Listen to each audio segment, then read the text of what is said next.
মানুষ যারা আপনাদেরকে ভোট দিয়েছে ভাই, আপনারা এখন মাপ করে দিচ্ছেন, আপনারা এখন এটা নিয়ে কিছুই বলবেন না, কিছুই আপনাদের কোনো ক্ষোভ নাই, যা পেয়েছেন আলহামদুলিল্লাহ, এটা যদি বলেন। হ্যাঁ, আমি জামাতের যে বক্তব্য, সেই বক্তব্য হয়েছে যে ওনারা বলছেন যে ইলিয়াস, আমরা কোনো ঝামেলায় যেতে চাচ্ছি না, আমরা যদি ঝামেলায় যাই তাহলে তৃতীয় পক্ষ এটার সুবিধা নেবে। ভাই, তৃতীয় পক্ষের সুবিধা নেবে, কোনো সমস্যা নাই, তাহলে আপনি সব মেনে নেবেন নাকি? আপনাকে তো প্রতিবাদটা করতে হবে, আপনাকে তো জানাইতে হবে যে আমরা ভোটটা এই কারণে আমরা মেনে নিচ্ছি, কিন্তু মেনে নিলেও আপনারা এই এই অন্যায়গুলো করেছেন, এটা ভবিষ্যতে আমরা মানব না, কিংবা এটার কি চাই, একটু কথা তো বলতে হবে জামাতরে। কিন্তু জামাত সেটা বলে না, এটা জামাতের ব্যাপার, জামাত কি করবে। যে বিএনপিতে দেখেন না, আপনারা লেখা দিলাম যারা অনেক মজা টজা করছেন না, অনেক খুব ভাবসাব নিচ্ছেন, এমপি হয়েছেন, এবারটা এমপি হওয়ার উদ্দেশ্যটা কী রে তোর? তুই চুরি করার জন্য, জাস্ট চুরি করার জন্য এমপি হয়েছিস, উপর শ্রেণীর এই চোর। তোর সন্তান একটা এমপি, চোখ বন্ধ করে বলে দিবেন বিএনপি কিংবা আওয়ামী লীগের, চোখ বন্ধ করে বলে দেবেন ও যদি এমপির ছেলে হয় ও চোর।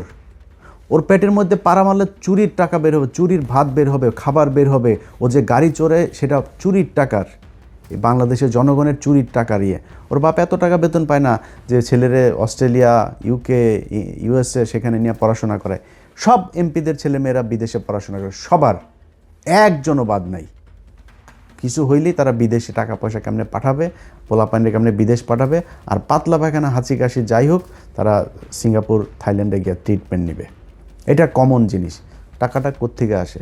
তোরা চোর, বাংলাদেশে এই চুরি করে তারপরে রাজনীতি করে। কিন্তু এটা নিয়ে কিছু বলতাম না, কারণ চুরি করে আপনি যদি নাকি এখন থামাইতে যান, এটা থামাইতে পারবেন না, বা এটা একদম ইস্টাবলিশ হয়ে গিয়েছে যে এরা চুরি করবেই, এটা এইভাবেই চলবে।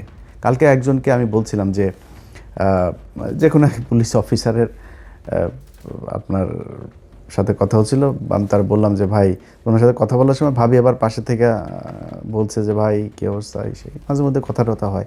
তা আমি ভাবি সালাম, এই ভাই তো ভোটটা দিবে না, দাঁড়িপাল্লায় আপনি কিন্তু দিবেন।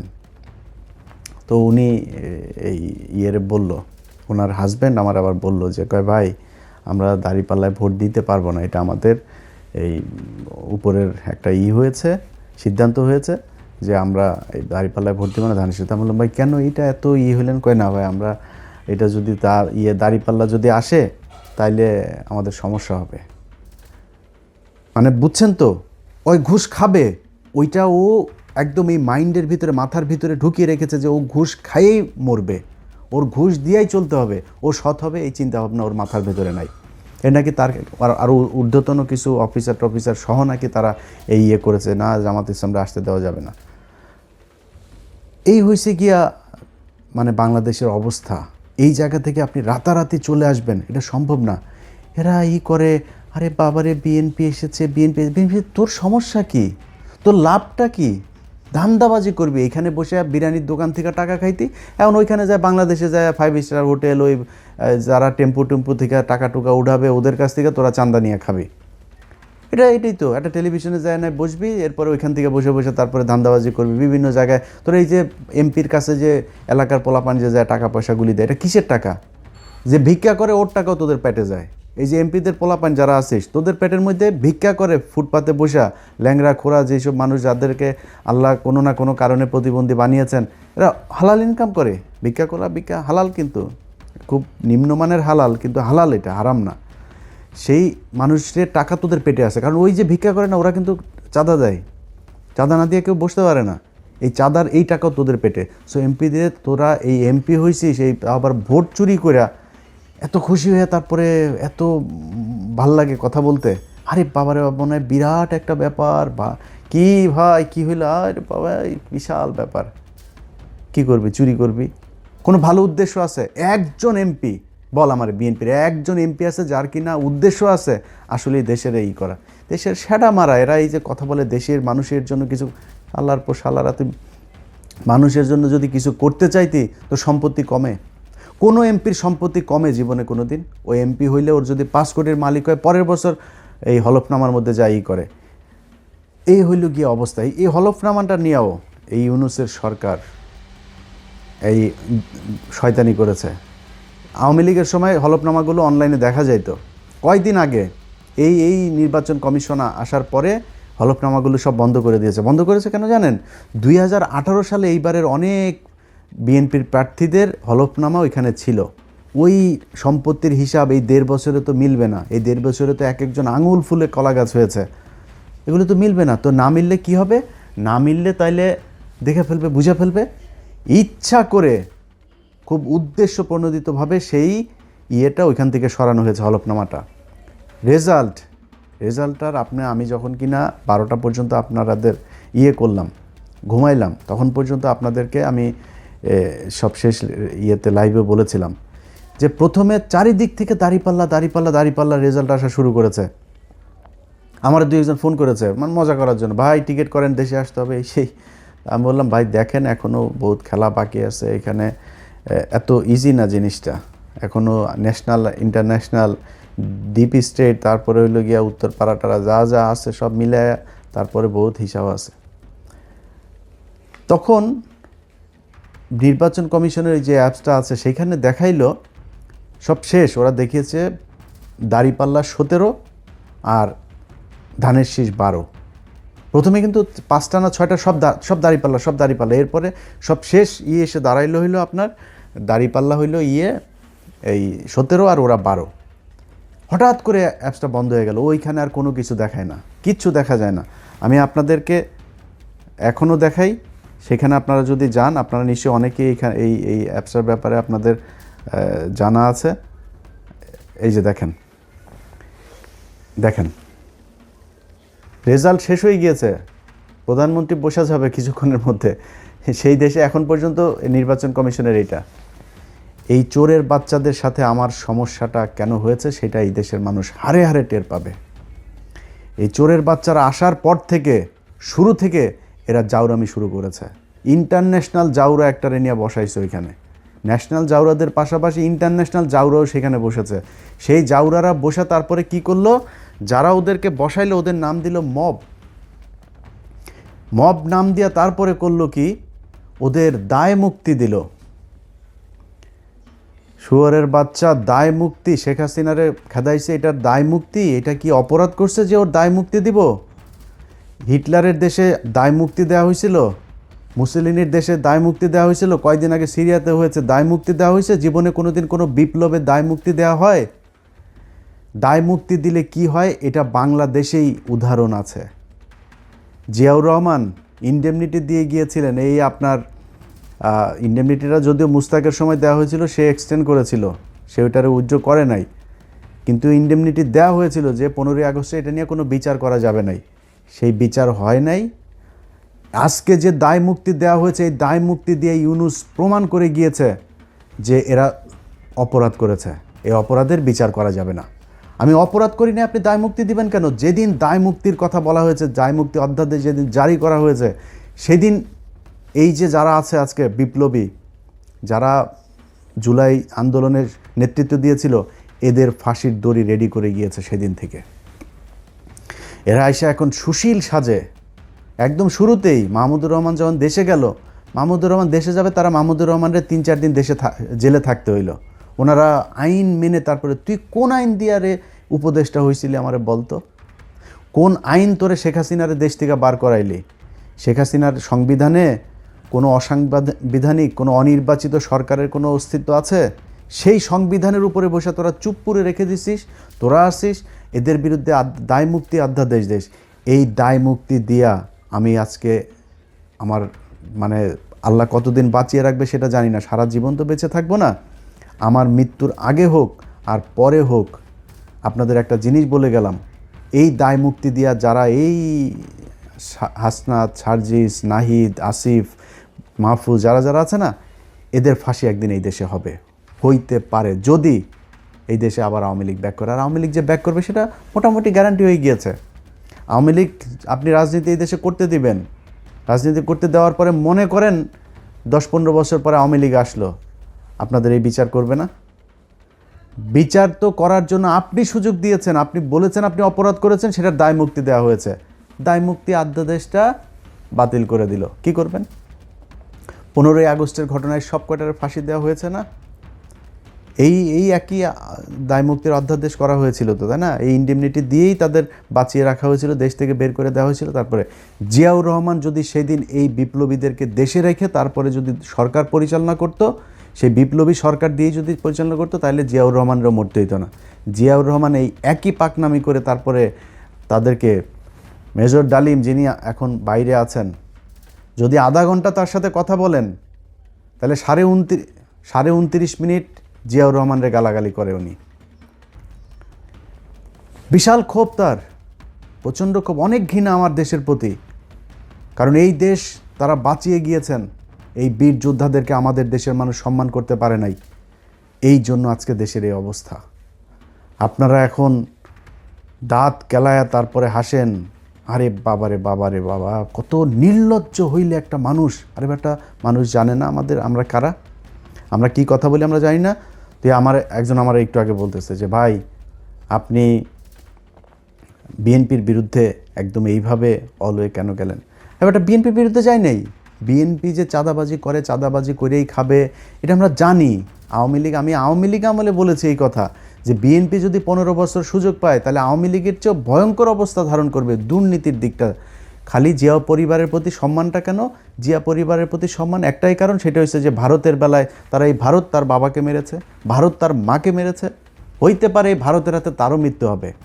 সো এই ভারত তার পরিবারের শত্রু। পারিবারিকভাবে তারা ভারতের বিরুদ্ধে সবসময় অবস্থান নিয়েছে, তাদের ভিতরে একটা দেশপ্রেম আছে, যেই কারণে আমরা এদের প্রতি একটা আমাদের সফট কর্নার আছে, তাদের প্রতি একটা সম্মান আছে। কিন্তু এখন দুর্নীতির কথার কারণে তো আমরা তার কাছ থেকে এই বিএনপির বিরুদ্ধে এইভাবে দাঁড়াইনি। কেন দাঁড়িয়েছি? তিনি হঠাৎ করে এসে এখন বলছেন শেখ হাসিনার পরিবারের লোকজন চাইলে রাজনীতিতে ফিরবে। তারপরে হইলে আওয়ামী লীগ নাকি ওনাদের ভাই ভাই, নির্বাচিত হইলে সব মামলা তুলে নেবেন। আওয়ামী লীগের লোকজনের প্রতি কোনো ক্ষোভ নাই, তাদের কোনো কিছুই হবে না। তো সেটা যদি হয়, এখন হয়েছে, এখন সেটা হয়তো হবে। তো তাহলে তো এটা আমাদের সমস্যা। আমরা তো এই আওয়ামী লীগ আর ইন্ডিয়ার জন্যই তো আমরা এত কিছু করেছি। আমি যে আমার নিজের পরিবারের এই যে এতটা বছর নষ্ট করলাম, কেন? আওয়ামী লীগ আর ভারতের কারণে। আপনি সেই আওয়ামী লীগ তো মানে এটা সেপারেট কিছু না, Awami League itself India. So আপনি আওয়ামী লীগকে আনবেন আর ইন্ডিয়া আসবে না, বিষয়টা তো এরকম না। যেই কারণে আপনাদের পক্ষে থাকার কোনো সুযোগ ছিল না, এবং আজকে নাই, এখান থেকে ফিরে না আসলে সামনেও থাকবো না। আপনার মনে করার কোনো কারণ নাই যে ওই বিরানি আলমদের মতন 5 বছর আগে বলবো যে তারেক রহমান লন্ডনে কে যেন ওই যে ভাবসাব নিয়ে কথা বলছে না ওরা, এখন তারেক রহমানের পা চাটে। এটা ইলিয়াসরে দেওয়া হবে না, এটা আপনারে দেওয়া হবে। এই ইলিয়াসের পেটের মধ্যে হারাম ঢোকানো বহুত কঠিন জিনিস।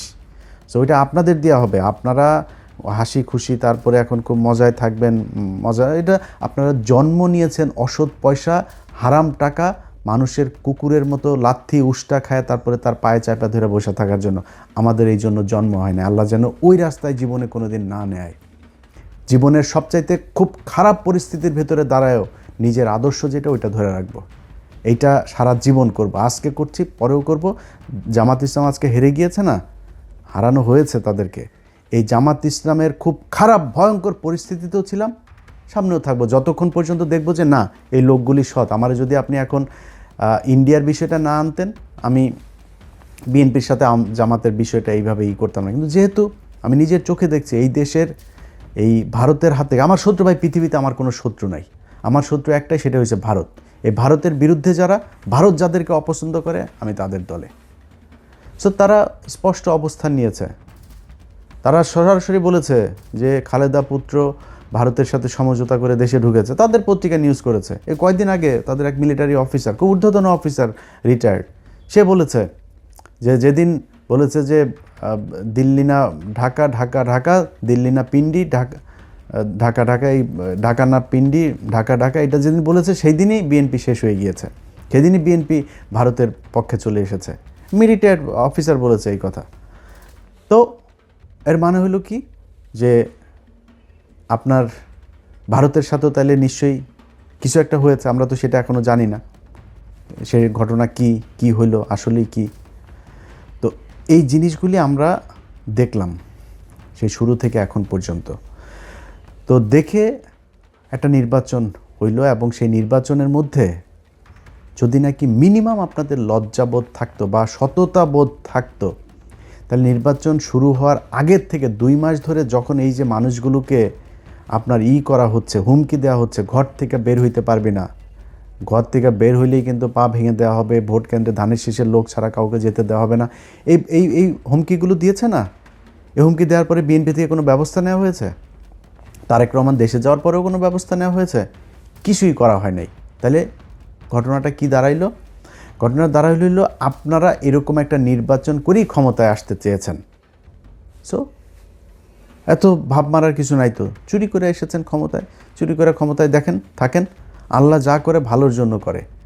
যদি নাকি মনে করেন যে এই সামনের দেশ চালানোটা এত সহজ হবে, এত সুন্দর এক দেশ আপনাদের জন্য রেখে গেল এই বালের সরকার একটা, এটা মনে করার কোনো কারণ নেই। প্রতিটা পদে পদে টের পাবেন। আপনার যেই ভালোবাসার সাংবাদিকরা আপনাদের এখন আছে, সেই সাংবাদিকরাই বুঝাই দিবে, এরাই বুঝাই দিবে আপনাদেরকে কি জিনিস তারা। তারা সেই হাসিনার পাচাটা কুকুরগুলো এখন ওইখানে বসে আছে, তারা এখন আপনাদের খুব বিপদে পড়ে তারপরে পাটা চাটছে।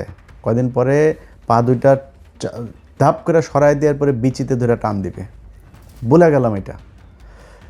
তো এই হচ্ছে নির্বাচনের সার্বিক অবস্থা। আপনাদের যদি আমি চ্যানেল 24-এর ইয়েটা দেখাই, আপনারা দেখেছেন গণমাধ্যমের আজকের ভূমিকা। তারা প্রথম অবস্থায়, আমি সব শেষ ইয়েটা যখন করলাম, লাইভটা যখন করলাম, ধরেন তখন বাজে কয়টা, বাংলাদেশ সময় দুপুর 12টা বাজে।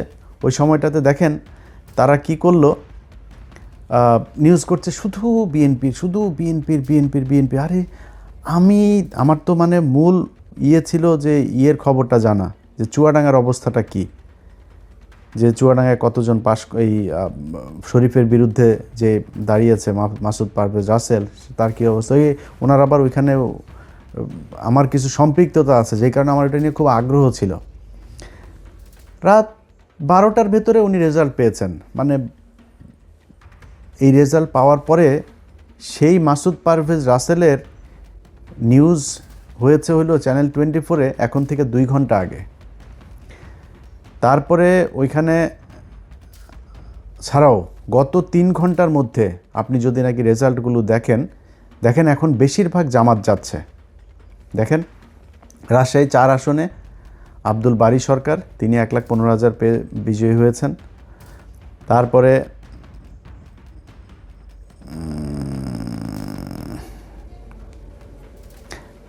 ধরেন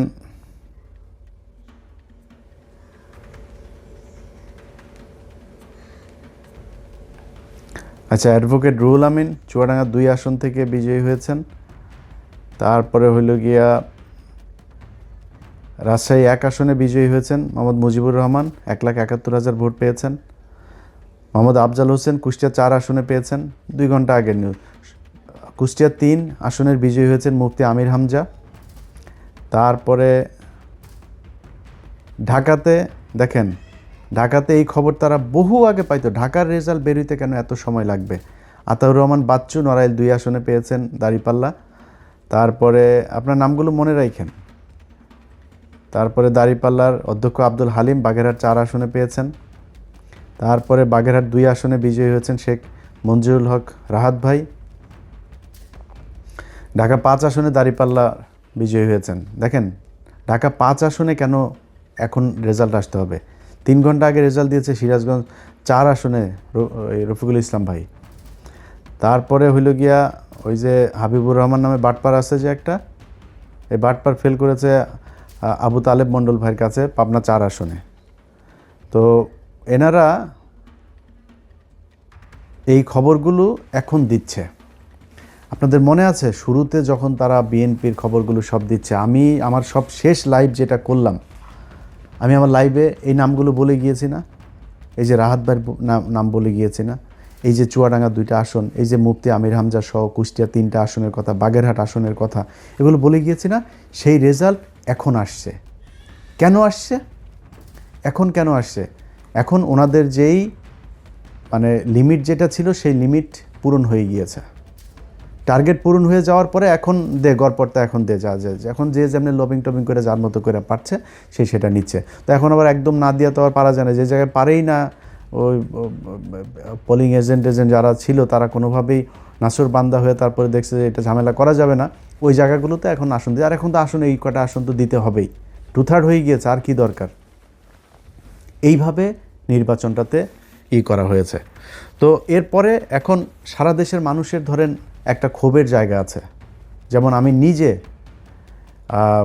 ঢাকা শহরের অনেক জায়গায় অনেক অনিয়ম, সারাদিন বহু অনিয়ম হয়েছে, অনেক জায়গায় এজেন্টকে থাকতে দেওয়া হয় নাই, অনেক জেলাতে পুরো মানে সব কেন্দ্র দখল করে তারা করেছে, কোনো টেলিভিশন পত্রিকা সেগুলো নিউজ করে নাই। কিন্তু জামাত ইসলামও দলগতভাবে সেটার কোনো প্রতিবাদ সেরকম শক্তভাবে করে নাই এবং সেটাকে পাত্তাও দেয় না। তো আমি মনে করেছি হয়তো জামাত ইসলাম যেহেতু তাদের তো নিশ্চয়ই লোকজন আছে, তারা নিশ্চয়ই ওই হিসাব রাখছে যে কোথায় কি হচ্ছে, যতটুকু সহনশীলভাবে তারা সেটা করছে।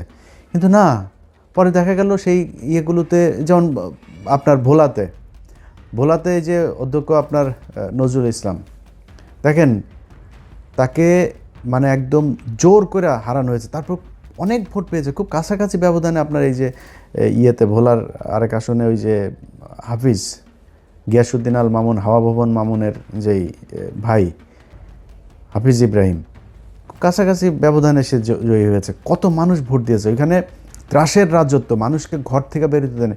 সকালবেলা গিয়ে আগের দিন রাতে গিয়ে বলে এসেছে যে পাড়ায় যে মানুষগুলি দাঁড়িপাল্লায় ভোট দিবে তারা ভোট দিবে না এরকম জানে, সবার বাড়িতে গিয়ে হুমকি দিয়ে আসা হয়েছে। আমার যে ফেসবুকে আপনারা এই ভিডিও দেখছেন, এই ফেসবুক পেজের মধ্যেই দেখবেন কত শত ভিডিও আমি আপলোড দিয়েছি। এগুলো কি কোনো অনিয়ম না? কিন্তু জামাত ইসলাম আমি জানি না ওনারা এটার কোনো প্রতিবাদ করে নাই। এখন এই মুহূর্তে আমি আপনাদেরকে পাবলিক পারসেপশন শোনাই। মানুষ যারা আপনাদেরকে ভোট দিয়েছে, ভাই আপনারা এখন মাফ করে দিচ্ছেন, আপনারা এখন এটার নিয়ে কিছুই বলবেন না, কিছুই আপনাদের কোনো ক্ষোভ নাই, যা পেয়েছেন আলহামদুলিল্লাহ, এটা যদি বলেন। হ্যাঁ, আমি জামাতের যে বক্তব্য, সেই বক্তব্য হয়েছে যে ওনারা বলছেন যে ইলিয়াস আমরা কোনো ঝামেলায় যেতে চাচ্ছি না, আমরা যদি ঝামেলায় যাই তাহলে তৃতীয় পক্ষ এটার সুবিধা নেবে। ভাই তৃতীয় পক্ষের সুবিধা নেবে কোনো সমস্যা নাই, তাহলে আপনি সব মেনে নেবেন নাকি? আপনাকে তো প্রতিবাদটা করতে হবে, আপনাকে তো জানাইতে হবে যে আমরা ভোটটা এই কারণে আমরা মেনে নিচ্ছি, কিন্তু মেনে নিলেও আপনারা এই অন্যায়গুলো করেছেন, এটা ভবিষ্যতে আমরা মানব না, কিংবা এটার কি চাই, একটু কথা তো বলতে হবে জামাতরে। কিন্তু জামাত সেটা বলে না, এটা জামাতের ব্যাপার, জামাত কি করবে। কিন্তু আমি শুরুর থেকে একটু বলি যে জামাতের সাথে যখন এই জোটটা হয়, এই জোটের সময় নানান দেন দরবার একবার আসে যায় আসে, এনসিপিও বিএনপির সাথে জোট বেঁধে ফেলে, এরকম অবস্থা আর কি, হুমকি দেয়, বুঝছেন। তো এরা 30টা আসন নিল। ভাই 30টা আসন কি মনে করে নিলেন আমার বলেন তো একটু? মামুনুল হক 20 আসন, তার 50 আসন দিতে হবে। তারপরে গ্রেড প্রার্থী ওই যে রেজু ফজু চরমনার এই মাতালটা 150 আসন চেয়েছে, মানে ওনারে 150 দিতে হবে। জামাতের নেতৃত্বের জোটে জামাত 100 আসনে করবে, আর অন্যান্য যারা জোটের সঙ্গী আছে তাদেরকে বাকি 50টা। কি শিয়ালের ভাগ বুঝতে পারছেন? তাদের গ্রেডের 143টা প্রার্থী, সে গ্রেডের প্রার্থীর কই চাচা? আপনি নিজে 2 আসনে দাঁড়িয়েছেন, ভাবটা দেখেন তার। ধরেন দলের প্রধান আছে না, যেমন খালেদা জিয়া, শেখ হাসিনা, ওনারা যেমন দাঁড়াইতো, তারেক রহমানও 2 আসনে দাঁড়িয়েছেন। তো এই দলের প্রধান হইলে আবার 3টা 4টা, আমি জানি না এটা কেন করে, তো 3টা 4টা 5টা আসনে এরকম দাঁড়ায়, এটা আমাদের দেশের বোধহয় রেওয়াজ এরকম। তো উনি ওই ভাবটা ধরতে গেছে, উনি একা 2 আসনে দাঁড়িয়েছেন। ওরে বাবারে বাবা, 2 আসনে দাঁড়িয়ে 2 আসনে উনি হেরে গিয়েছেন। কত বড় গ্রেডের ক্যান্ডিডেট আপনি, দলের প্রধান, আপনি বুঝেন? একটাও পায় নাই। বলছিলাম না আরও অনেক দিন আগে, বলছিলাম না এই 2টার একটাও পাশ করবে না, একটাও পাশ করে নাই। 143 আসন কই? চাপ দিয়া জামাতের কাছ থেকে নিতে হবে। এই একই চাপ দিয়া যখন চরমনায় চলে গেল, মামুনুল হক হুজুর সেই চাপটা দিয়া এই সুযোগটা কাজে লাগায় কতগুলি আসন নিয়ে নিল। ভাই আপনার সবগুলি আসনে এই যে এনসিপির পোলাপানগুলো, তাদের একটারও টাকা পয়সা নাই, তো এদের জামাতের টাকা পয়সা দিয়া তারপরে বিভিন্ন মানুষজন তাদের সাহায্য সহযোগিতা করে তারপরে তাদের নির্বাচনের খরচটা জোগাইল। তা আপনার তো নাই, আপনি 30টা নিলেন কেন? এদের অনেকেই আছে যারা টাকার অভাবে অনেক সমস্যায় পড়তে হয়েছে। তা আমি নিজে যতটুকু পেরেছি এরে ওরে না তারে বলে টলে এরকম আমি নিজে থেকেও বলেছি অনেককে, তা এটা হয়েছে। তারপরে জামাত ইসলাম তো তাদের সহায়তা করেছেই। তো এইভাবে তো আপনি 30 আসন নিলেন কেন? এই যে চুয়াডাঙ্গা 1 আসনে, এটা আমার ইস্যু। আমি এই শরীফকে নিয়ে 15 মিনিটস করেছিলাম। বিশাল চাঁদাবাজ, ধর্ষক একটা মেয়েকে ধর্ষণ করে তারে ভুয়া বিয়ে করে তারপরে শারীরিক সম্পর্ক করে মেয়েটারে তারপর ছেড়ে দিছে। সেই মেয়েটা যখন তারা চাপ দিছে তারে মাদকের আসামি বানায় জেলখানা, এখনও জেলে আছে সেই মহিলা। সেই মহিলা একজন বিএনপির কর্মী, তার ভাই বিএনপি আওয়ামী লীগের সময় অনেকবার জেল খেটেছে, অনেক নির্যাতন সহ্য করেছে, অনেক মামলা আছে তার নামে। সেই ছেলেটার বোনটাকে ওর বোনটাও জামাত এই বিএনপি করতো, একই সাথে রাজনীতি করতো, গান গায় মহিলা। সেই গানের শিল্পীটাকে আপনার জেলখানায় নিয়ে রেখে দিয়েছে, এখনও সে জেলে। এগুলোর কারণে আমি তারেক রহমানকে বলেছি, বিএনপির সর্বোচ্চ নীতি নির্ধারণীর কাছে আমি এই চুয়াডাঙ্গা 1 আসনের এই প্রার্থীর, আমি কোনো নির্দিষ্ট কোনো প্রার্থীর কথা বলি না, বলছি এরে সরান। এটা নিয়ে বিএনপির সাথে এবার আমার প্রথম ঝামেলার শুরু। 5 দিন পরে তারে মনোনয়ন দিয়েছেন। এত ঘাটতারামো করা তো ভাই ভালো না, তাই না? তার মান দিয়া তারপরে কি করেছেন এখন দেখেন অবস্থা। এইখানে জামাত ইসলাম চেয়েছিল মোল্লা ফারুক নামে এক ছেলের দিতে। এর না আছে এলাকায় কোনো প্রভাব, না আছে কোনো ভোট, না আছে পরিচিতি, কিছু নেই, ঢাকায় থাকে। সে যায় আক্তারের বন্ধু, এই জন্য তারা জামাত ইসলাম দিবে। আমি জামাত ইসলাম বলছি যে ভাই এটা দিতে হবে, এটা আমার আসন, আমারে দিতে হবে, এটা আমি চাইলাম। আমি চাই নিয়ে তারপরে এই অ্যাডভোকেট মাসুদ পারভেজ রাসেলকে এটা করেছি যে আপনি নির্বাচন করবেন। বিশাল ব্যবধানে জিতেছে সেখানে চুয়াডাঙ্গা 2টা আসনই জামাত পেয়েছে, সেখানে নিয়ে দেওয়া হলো। ওখানে যদি ওই ছেলের দেওয়া হইতো 100% সে হারতো। আমি আলেম সাহেব নাম বলে আর চাকরি হারাইতে চাই না। আলেম সাহেব আপনার জোটের সঙ্গী বিএনপির প্রার্থীর কাছ থেকে মাত্র 1 কোটি টাকা নিয়েছে। 1 কোটি টাকা নিয়ে সিট বেঁচে দিয়েছেন তিনি। ঠিক আছে ভাই, আপনি করেন, আমি আমার মতো চুপচাপ থাকবো। এই হইল অবস্থা। তো আপনারা এই যে এতগুলো আসন নিয়ে তারপরে জামাত ইসলামের এটারে নষ্ট করলেন, এটা করা তো ভাই ঠিক হয় নাই। এটা করাতে আপনারও ক্ষতি হয়েছে, তাদেরও ক্ষতি হয়েছে। এই যে আজকে মামুনুল হক তিনি আপনার করছে, এই কান্নাকাটি করছেন, এখন তারা জোর করে করছেন। ভাই আপনার তো লোক নাই। আমি ঢাকা শহরের মতো জায়গায় অনেক জায়গায় শুনেছি যে মানে বেশিরভাগ সব জায়গাতেই 3জন 4জন করে তাদের লোক, এখানে এদের 1জন লোক, কোথাও লোকই নাই। তাদের বাইরে বুথ করা হয়েছে 3টা 4টা বুথ, তাদের বুথের ভেতরে পানি টানি খাবার টাবার বিরিয়ানি টিরানির অভাব নাই, আর শিবিরের ছোট্ট একটা বুথ। এইভাবে নির্বাচন করেছে। আপনার তো লোক নাই, আপনি যে দাঁড়াইলেন, আপনার কিছু টাকা পয়সা লাগবে না, আপনার লোকজন লাগবে না যারা কিনা সবগুলো কেন্দ্রে পাহারা দিবে, এটা পারেন নাই, যে কারণে সমস্যা হয়। সব জায়গায় ছড়ায়া ছিটায় না করে 2টা আসন নিতেন, 5টা আসন নিতেন, নিয়ে আপনার লোকগুলির সব এই 5 আসনে কাজে লাগাইতেন, তাহলে রেজাল্ট পাইতেন। আপনি তো করেন নাই সেটা। আপনাকে মানুষ ভোট দিয়েছে, ভোট আপনারে দেয় নাই, ভোট এই ধানের শীষের বিরুদ্ধে মানুষ ভোট দিয়েছে। এবার নৌকারে যেভাবে ঘৃণা করেছে, এবার ধানের শীষে 1.5 বছরে মানুষ ওই ঘৃণা করেছে, করে আপনাদেরকে ভোট দিয়েছে। এই দেশের মানুষের দোষ দেওয়া লাভ নাই। আপনাদের ভোট দিয়েছে, আপনারা সেই ভোট গণনা করে সেই রেজাল্টটা আপনারা ঘরে আনতে পারেন, এটা আপনাদের ব্যর্থতা। তারপরেও মন্দের ভালো হইল, এই দেশের মানুষ ভালো আর মন্দের মাঝখানে যেই দেয়াল, সেটা তারা চিনতে শিখেছে। যারা কিনা ভাবসাব মাইরা এখন মনে করেন ইনমিন কইরা তারপরে পারফিউম মেয়েরা সরকারি গাড়ি নিয়ে সংসদে যাবে, ভাই পেটটার মধ্যে আপনার বাচ্চার পেটটার মধ্যে পাড়া দিলে ঘুষের টাকা, চুরির টাকা, পাবলিকের চুরির টাকা নিয়ে আপনার ঘরে, তো ভাব ছুধান কেন? আপনারা চুরি করে তারপরে এমপি হইছেন, চোরের মতো থাকবেন, তো ভাব মারার কিছু নাই। তো এই চোরেরা যে চোর, সেটাও বাংলাদেশের মানুষ দেখেছে, আপনাদেরকে দেখায় রাখলাম। একটু নিজের ছোট মনে হয় না। যারা মনে করে বোধহয়, আমি আমার ইয়েতেও দেখলাম, আমার এই কি বলে ফেসবুকের লাস্ট যে পোস্ট ছিল সেখানে আমি দেখলাম অনেকে কমেন্ট করেছে, কিরে তুই কই হারাই গেলি কেন? এবারে আমি কি চুরি করছি?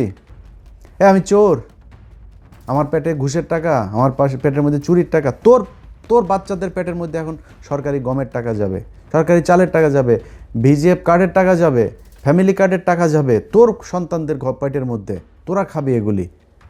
আমি কেন লজ্জা পাবো রে? আমার লজ্জা পাওয়ার কি আছে? আমার মানুষ ভোট দিয়েছে, তোরা চুরি করেছিস, ভিডিও আছে সব জায়গার।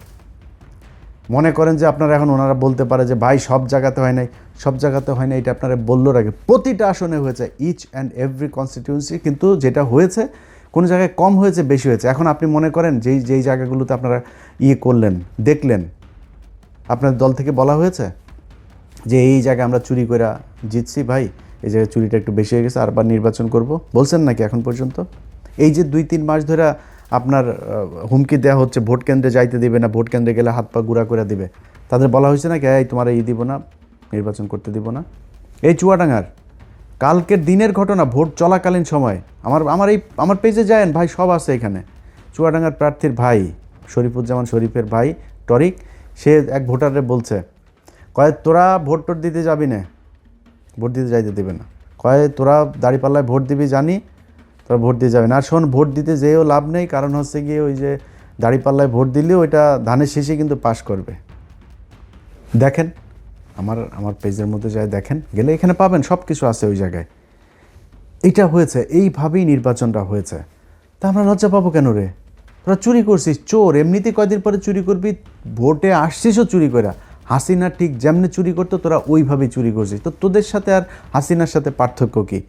তোরা না কয়দিন আগে বলতি যে ভোটের অধিকার ফিরাই দিব, তোর এইটার নাম ভোটের অধিকার ফিরাই দেওয়া? যে হাসিনা যেমনি চুরি করতো সেমনি যদি করিস, দেশটারে চালা। আমরা চাই, আল্লাহর কাছে দোয়া করি, একমাত্র যারে কিছু বলি নাই এখনও পর্যন্ত, সেটা হলো তারেক রহমান। তারেক রহমানের প্রতি আমাদের 2 দিন আগের ভিডিওতেও বলেছি যে ওনার প্রতি একটা প্রত্যাশা এই দেশের মানুষের এখনও আছে। উনি দেশ কেমন চালাবেন আমরা জানি না, আশা করি উনি ভালো কিছু করবেন, অন্তত ভারতের ওই ফাঁদ থেকে তিনি বের হয়ে আসবেন। দুর্নীতি তারেক রহমান আপনি নিজে চাইলেও ঠেকাইতে পারবেন, ওইটা আপনার সম্ভব না, কারণ আপনার দলের মোটামুটি সবই চোর, আপনি ওইটা ঠেকাইতে পারবেন, ওইটার সমস্যা নেই, ওইটা আমরা মাইন্ড করি না। আপনি করবেন, ভারতের বিষয়টা একটু মাথায় রাখেন, এইটা আপনার কাছে অনুরোধ থাকলো, তাইলে আপনার বিরুদ্ধে কখনোই কিছু বলবো না। তো ওনাদের এই জায়গাগুলোর বিষয় নিয়ে আমাদের অনেক ছিল, চুরি টুরির এই বিষয় টিস্যুগুলো নিয়ে, যেগুলোর কারণেই আমরা আজকে সারাদিনই আপনার নির্বাচনের সারাদিনই আপনাদেরকে সেই জিনিসগুলো দেখিয়েছি। দেখানোর পরে সেটার কোনো প্রতিকার হয়নি, বরং নিয়ে আসা হয়েছে। তো চোরেদের জন্য শুভকামনা থাকলো। আপনারা 12 তারিখের পরে 13 তারিখ থেকে, আজকে সেই 13 তারিখ শুরু হয়েছে, আশা করি আজকে থেকে নিয়মিত আপনারা চাঁদাবাজি করবেন। আপনার পেটের, আপনার সন্তানের পেটে, বউয়ের পেটে, ঘরের সবটার পেটের মধ্যে এই চাঁদাবাজির টাকা থাকুক, এটা আপনাদের দোয়া করি। এটা আপনারা জাতীয় খাবার হিসাবে, আহার হিসাবে নিয়ে নিয়েছেন, খান, ভালো থাকেন। কিন্তু আমরা আমাদের জায়গা থেকে, আমরা যেইখানে ছিলাম সেইখানেই আসি। জামাত ইসলাম যদি পচে গলে গন্ধ হয়ে যায়, তাও এইটুকু জানি যে জামাত ইসলামের কোনো লোকের দিয়া, মানে হইতে পারে একটা জামাত ইসলামের লোক ওই একজনের আপনার পরকীয়া করতে গিয়ে ধরা পড়ে নাই, জামাত ইসলামের লোক খারাপ করতে মানে শয়তানে তারা ধরবে না, এটা করে। কিন্তু একজনের পরকীয়া করতে যায় ওই নেতা জামাত ইসলামের জীবনে আসা কোনো দিন আর কোনো পথ পাবে না। ধান্দাবাজি করবে, চাঁদাবাজি করবে, টেন্ডারের টাকা মেরে খাবে, দলের টাকা মেরে খাবে, সরকারের টাকা মেরে খাবে, জীবনে কোনোদিন দলে এসে সে চান্স পাবে না। শিবিরের কোনো ছেলে যা ইপটিজিং করেছে, কোনো মেয়ের সাথে যা, ইসলামী ছাত্রী সংস্থার এক মেয়ের সাথে যা প্রেম করেছে, দুইটাই বহিষ্কার দল থেকে, এটা সম্ভব না। কিন্তু আপনার অন্য দলের ক্ষেত্রে সেটা একদম খুব নর্মালি এই জিনিসগুলো নিয়ে যাওয়া হয়, যেই কারণে তাদের প্রতি একটা ভালোবাসা থাকবে সবসময়। বিশ্বাস করি জামাত ইসলামকে যদি আল্লাহ সুযোগ দেয়, জামাত ইসলাম এই দেশে ক্ষমতায় আসবে, এবং যেদিন ক্ষমতায় আসবে সেদিন এই দেশের চেহারা পাল্টে যাবে। এবং সেইটা বাংলাদেশের মানুষ এইবারই চেয়েছিল, হইতে দেওয়া হয় নাই। সময় আছে, সামনে হবে, না হইলেও সমস্যা নাই। যদি 10,000 বছর না হয় সমস্যা নাই তো। আমি কি মানে আমার চোখের সামনে আমি মানে জল করে আমার যদি আপনি দাঁড়িপাল্লার ধানের শীষ দাঁড় করায় দেন, হয়তো এখন যেভাবে বলি এভাবে বলতাম না, আমি জীবনে ভোট দিতাম নাকি ধানের শীষের। আমি মানে দুইটারে যদি আপনি এক জায়গায় আমার বলেন যে দুইটার কারে ভোট দিবা, আমি দিব। কারণ গত 1.5 বছরে তো আমরা দেখলাম আপনাদের প্রতি যে ভালোবাসা ছিল, এই 1.5 বছরে আপনারা এত তাড়াতাড়ি যে অমানুষ হয়ে যাবেন, চাঁদাবাজ হয়ে যাবেন, এটা তো বুঝতে পারিনি ভাই। কয়েকদিন আগে জেল খেটেছেন, এই নির্বাচনে আজকে এমপি হবেন, এটা চিন্তা করেছেন? অনেকের জেলখানায় ফাঁসি হইতো। এই যে আজকে বাবর ভাই, ওনার ব্যাপারে ওনার লোকজন চাঁদাবাজি করে কিনা আমি জানি না, কিন্তু বাবর ভাই আজকে ওনার ফাঁসি হওয়ার আসামি, উনি এখন আজকে এমপি বানিয়েছেন, আল্লাহ ওনাকে, আমি জানি না উনি জিতেছেন কিনা, যদি হয়ে থাকেন আমি চাই উনি এমপি হোক, আল্লাহ ওনাকে জেতাক। উনি কই ছিল? এইটুকুতেই ভাই সন্তুষ্ট হওয়া দরকার ছিল। আপনি জামাত ইসলামেরকে হারানোর কিছু আছে নাকি রে ভাই? জামাত ইসলাম কি যায় দলে যায় চাঁদা খাবে? জামাত ইসলাম ওইখান থেকে যায় ইনকাম করবে? জামাত ইসলাম যেইটা করতো জামাত ইসলাম এখন ওইটাই করবে। জামাত ইসলাম হারানোর কিছু আছে? ওরা এই গত 15 বছরে যে নির্যাতন সহ্য করেছে, ওদের আবার কি? ওদের তো নিষিদ্ধ করে রাখা হয়েছিল, একদম নিষিদ্ধ জঙ্গি গোষ্ঠীর মতো আচরণ করা হইতো ওদের সাথে। সেই দলটা আজকে যেখানে এসেছে, এটা ওদের জন্য বিশাল ব্যাপার, এনাফ ওদের জন্য। ওরা কিছু হারায় নাই, এই দেশের মানুষ হারিয়েছে। আমার আজকে যদি জিজ্ঞেস করেন যে ভাই আপনার কেমন, আপনার কি সমস্যা, আপনার কি হইলো, আপনি কতটুকু, ভাই আপনার তো হয়ে গেল, আমার কিছু লস হয়নি ভাই। আমারে আল্লাহর রহমতে আর্থিকভাবে আল্লাহ যথেষ্ট সচ্ছল রেখেছেন, আল্লাহর রহমতে ভালো আছি, আল্লাহ সুস্থ রেখেছেন, হাত পা দিয়ে কাজ করে খাইতে পারি, এটা এনাফ। কিন্তু সমস্যাটা কি হয়েছে জানেন? যেটা গতকালকের ভিডিওতে বলেছিলাম, নির্বাচনের আগের দিনে যে ভিডিও, যে কিছু কাজ ছিল, যেই কাজগুলোর জন্য এই ইউনূস সরকারের সাথে আমার সব সমস্যার শুরু। সেটা হচ্ছে এই যে বিডিআরের লোকগুলোরে, তাদেরকে কথা দিয়েছিলাম যে ভাই যদি জামাত ইসলাম আসে আপনাদের জন্য সর্বোচ্চ করব। এই যে আলেমগুলো আছে, এই আলেমগুলোরে বলছিলাম, তারেক রহমান আপনার কাছে একটা অনুরোধ করি, যদি কেউ পারেন, আমি তারেক রহমানের সমালোচনা করলে যারা পাঠান তাদেরকে বলবো যে একটু তারেক রহমান রে ওগুলি না দেখায় এটা ওনারে বললেন যে একটু 2 মিনিটের জন্য একটু খোঁজটা নিতে। আমি জাস্ট আপনাদের ক্লু দিয়ে দেই, দেখেন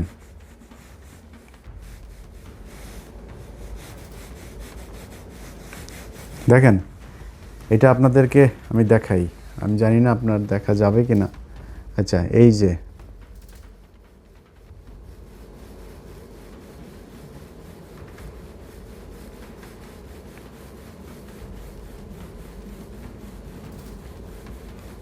দেখেন কত লম্বা জিনিস। এই জিনিসটা যেটা দেখলেন না, আরও আরও আরও আছে, আরও অনেক আছে, আরও অনেক অনেক অনেক, প্রায় 1,500 মানুষের তালিকা এখানে। এই মানুষগুলো এখনও জেলখানায় আছে। মামুনুল হক হুজুর, আপনি যে আজকে এমপি হওয়ার জন্য যে তোড়জোড়টা করছেন না, আপনি এই জেলখানায় যারা আপনার পা ধুইয়া দিত, নিজের বাসা থেকে খাবার নিলে নিয়ে আপনারে দিয়ে আসতো, আপনার ভোর রাতে উজু করার জন্য যা পানি নিয়ে আসে দিত, সেই মানুষগুলো এখনও জেলখানায় আছে হুজুর। খোঁজ নেন নাই আপনারা। 1.5 বছর আপনি এই আফগানিস্তান ঘুরতে যান, জেলখানার মানুষগুলোরে ছাড়াইতে পারেন নাই। এটার নাম জেহাদও না, এটার নাম ইসলামও না, আপনারা করেন নাই। তো যে 2টা জিনিস বললাম, আমার বাংলাদেশের যত প্রভাবশালী, এটা সেনাপ্রধান হোক আর ইউনূস হোক, আসিফ নজরুল হোক, সবার সাথে আমার গ্যাঞ্জাম বেঁধেছে 2টা জিনিস নিয়ে। সেটা হলো বিডিআরের এই লোকগুলোকে, এটা কেন জানি মায়া লাগে এদের জন্য, এখন কী বলবো বলেন। আরে আলেম এই 2জন আর আরেকটা জায়গা আছে, সেটা হইলো যে ওই যে ফেনীতে 16 জন মানুষ কন্ডেম সেলে পড়ে আছে, তাদেরকে এই বনোজ কুমার একদম আপনারা তদন্ত করেন আবার আপনার মতো, আমি আমার মতো তদন্ত করেছি, 15 মিনিটস করেছি, সেখানে দেখিয়েছি সেগুলো কি হয়েছে। যদি পারেন ওই মানুষগুলোরে একটু ছেড়ে দিন। আর আরও কিছু জিনিস আছে, এই যে প্রথম আলোর ঘটনায় কিছু মানুষকে এখানে জেলখানায় নেওয়া হয়েছে, এই মানুষগুলোরে ছেড়ে দিন। এই মানুষগুলোর কেউ এটার সাথে জড়িত না, আমার নামে মামলা দিয়ে রাখেন। এই মানুষগুলোর এখানে তারা ফেসবুকে একটা পোস্ট করেছে, একটা পোস্ট শেয়ার করেছে, সেই কারণে তাদেরকে নিয়ে তারপরে এখন একটা করে তারপরে বিচার করার চেষ্টা করা হচ্ছে। এই খুশিটা প্রথম আলোরে করতে যায় না তারেক রহমান। আপনার আজকে যত সাংবাদিকরা আপনার পায়ের নিচে আপনার জিভ দিয়ে আপনার পা চাটছে, এরা সবাই আপনার বিরুদ্ধে ছিল, সবাই। এখানে এই বাংলাদেশে এমন একজন সাংবাদিক নাই যেই সাংবাদিক, আমি সাংবাদিক খুব ছোট একটা সাংবাদিকের আপনার জন্য এই গত 6 বছরে যতটুকু আমি নিজের ক্ষতি করেছি এটুকু কেউ করে নাই। এই 6 বছর আজকে আপনারা যেমন কথা বলছি না, এই 6 বছর এমনি কথা বলি নাই কোনো দিন। কারণ আপনারে এই 6 বছরে আপনারা যে নির্যাতন সহ্য করেছেন, এই নির্যাতনের এই সময়টাতে আপনি আমার কিছুই করতে পারতেন না, আপনার বিরুদ্ধে কথা বললে কোনো দিন বলি নাই। কোনো দিনও বলি একটা সিঙ্গেল ওয়ার্ডও আপনি আমার দেখাইতে পারবেন না। আজকে পরিস্থিতির কারণে কিছু সমালোচনা করি, এগুলো নিয়েন, এগুলো নিলে আপনার ভালো হবে। কারণ হলো যে এই যারা আজকে পাঁচাটে, এই পাঁচাটা বাহিনী 2 দিন পরে রাতারাতি বের হয়ে যাবে। আর আরেকটা অনুরোধ আপনার কাছে করে যাই, জীবনে কোনো দিন আওয়ামী লীগকে নিয়ে আসার চেষ্টা করেন না। আওয়ামী লীগকে যদি নিয়ে আসার চেষ্টা করেন আপনার দল থাকবে না। কেন থাকবে না জানেন? জামাত ইসলাম কিন্তু পেছনে যাবে না। জামাত ইসলাম যেখানে এসছে এখান থেকে সামনে যাবে। আমি এবার একটা খুব কুবুদ্ধি দিয়েছিলাম জামাতের আমিরকে। আমি তাদের বলেছিলাম যে হুজুর আপনি একটা কাজ করেন, আওয়ামী লীগকে নির্বাচনে আসতে দেন। আওয়ামী লীগের নির্বাচনে আসলে আওয়ামী লীগ জামাতের ভোট কাটতো না, আওয়ামী লীগ আপনাদের ভোট কাটতো। যে হিন্দুদের ভোট পেয়েছেন, হিন্দুদের ভোট তো রিজার্ভ ভোট, এটা আওয়ামী লীগের জন্য, এটা আপনারা পাইতেন না। আওয়ামী লীগের নিজস্ব ভোট অনেক পেয়েছেন আপনারা, সেটা আপনারা পেতেন না। আমি এই বুদ্ধিটা কিন্তু দিয়েছিলাম, কারণ আমি জানি যে আপনারা তো করবেনই। তারা বলেছিলাম যে যারা বিচার যাদের নামে আছে, মামলা টামলা আছে, তাদের বিচার করেন, বাট আওয়ামী লীগকে আসতে দেন। সামনে আওয়ামী লীগকে আনতে দিবেন না। এই দেশে আপনাদের 2 চেতনার, আপনারাও তো নাকি 71-এর চেতনার দল, এখন আগে জানতাম না, এটা নতুন করে জানতে পারছি। তো আপনাদেরকে যারা চেতনার দল আর আওয়ামী লীগ চেতনার দল, এই 2টার মধ্যে একটা থাকবে, 2টা থাকতে পারবে না। জামাত অন্য লাইনের, ওই লাইনের লোক যারা, তারা জামাতের পেছনেই থাকবে। যাই হোক, ভিডিওর শেষে বাংলাদেশের মানুষের জন্য একটা বাংলাদেশের মানুষের কাছে আসলে ক্ষমা চেয়ে নিচ্ছি যে আপনাদেরকে বিশাল স্বপ্ন দেখিয়েছিলাম, সেই স্বপ্ন বাস্তবায়ন করতে পারি নাই। কেন পারি নাই সেটাও আপনারা জানেন। আপনারা ভোট দিয়েছেন কি দেন নাই এটা আপনি নিজেকে জিজ্ঞেস করেন। আমরা একটা নীরব বিপ্লব দেখেছি এই দেশে। মানুষ জোর করে এসে 6টা থেকে এসে আপনার ভোট কেন্দ্রে এসে দাঁড়িয়ে থেকেছে।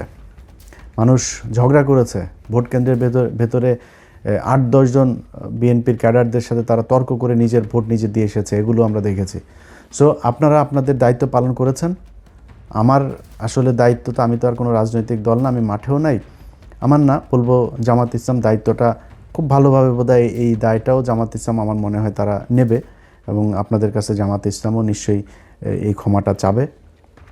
আর জামাত ইসলামের জন্য শুভকামনা থাকলো। তাদের সততা যতদিন আছে, এই সততা নিয়ে তারা বাংলাদেশের মানুষের পাশে থাকবে, এটাই অনুরোধ থাকবে। আবারও সবাইকে শুভেচ্ছা জানিয়ে, ভালোবাসা জানিয়ে, নতুন একটা বাংলাদেশ, যে বাংলাদেশটা অন্তত হাসিনার মতো হবে না, এমন একটা বাংলাদেশ দেখতে চাই। এই বিএনপি তো আজকে হয়তো নির্বাচনের কারণে বিরোধিতা করেছি, তো এই বিএনপি তো আজ থেকে 1.5 বছর আগেও তো তারা আমার খুব আত্মার লোক ছিল, তাই না? এদের মধ্যে অনেক মানুষ এখনও আমাকে ভালোবাসেন। তো তারা দেশ চালাবে, আশা করি হাসিনার মতো সেই জঙ্গি খেলা, সেই ভারতের সাথে স্বামী স্ত্রীর সম্পর্ক, এগুলো যদি না করে, তাদের সাথে সম্পর্ক খারাপ থাকবে না মনে হয়। নির্বাচন যদি আবারও আসে 5 বছর পরে, নির্বাচনী প্রতিদ্বন্দ্বিতা করতে গেলে আবারও জামাত ইসলাম যদি নির্বাচন করে, আবারও জামাত ইসলামের পক্ষেই থাকবে। আগে বলে রাখি, এটা আর মনে করেন না, আমি আবার বিরিয়ানির দোকানের ওই মাল না, কিন্তু আমি ওই মাল টাকা দিয়ে 2 দিন পর পর পা চাটাইতে পারবেন, আমি ওই জিনিস না।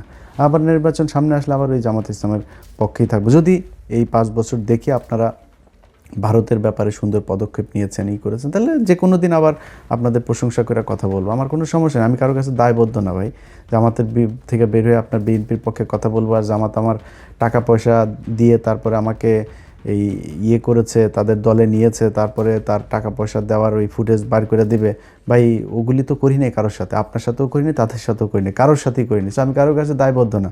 আমার একটাই পরিচয়, একটাই, আমি অ্যান্টি ইন্ডিয়ান।